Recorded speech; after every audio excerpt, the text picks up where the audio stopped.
Alors, il faut le dire clairement, le millésime 47 de Cheval Blanc, c'est le plus grand millésime produit au XXe siècle dans la propriété. On ne peut même pas parler d'un millésime exceptionnel, on doit parler d'un millésime miraculeux. Miraculeux tout simplement parce que il faut imaginer qu'à l'époque, on est au sortir de la Seconde Guerre mondiale, les propriétés ne travaillent pas du tout avec les moyens qu'on leur connaît aujourd'hui, la viticulture est beaucoup plus sommaire, l'œnologie et la vinification sont des sciences et des arts beaucoup moins maîtrisés qu'aujourd'hui, et pourtant, c'est un véritable chef-d'œuvre qui naît dans ce vignoble en 1947. Millésime plutôt chaud, très sec, comme tous les grands millésimes, qui va se construire dans la durée. Finalement, ce sont des vendanges assez tardives qui vont se passer en 47 et qui vont donner naissance à un vin très riche.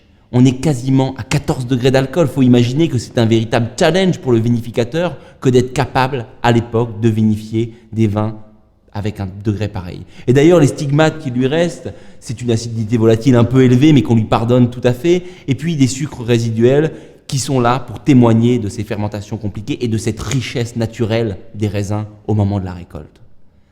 Alors, il faut savoir qu'à l'époque, toutes les bouteilles n'étaient pas mises en bouteille au château. La propriété vendait également des barriques à des négociants qui faisaient eux-mêmes leurs assemblages, qui faisaient eux-mêmes leur mise en bouteille. Et donc, on connaît finalement quelques versions ou variations ou interprétations de Cheval Blanc 47.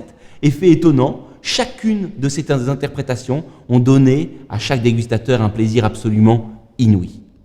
Si on voulait parler de ce 47, toujours très compliqué finalement de décrire un vin parfait ou complexe, tellement le nombre de facettes est colossal, mais on pourrait le comparer à un Porto Vintage, on pourrait le comparer à un vin plein de fruits noirs, mais en même temps plein de fruits rouges, plein de fleurs, et donc c'est finalement cette complexité qui construit Cheval Blanc 47.